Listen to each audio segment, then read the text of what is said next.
ennast ja tegelikult tõesti see tugitoimis kaasa elamine on ka ju üsna kurnav teinekord.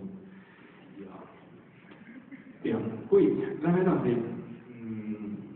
On tulemas üks selle kontserti võib-olla kõige mõtlikum lugu, mida tegelikult soovibki laulda igal aastaajal ja absoluutselt igal päeval. Ja see lugu on sellise tagamõttega, et selle loo jooksul võiks igaüks mõelda korra võib-olla nendele inimestele, keda nii tihti ei näe või keda üldse enam ei näe või kes on lahkunud siit kusagil parimatele jahimaadele.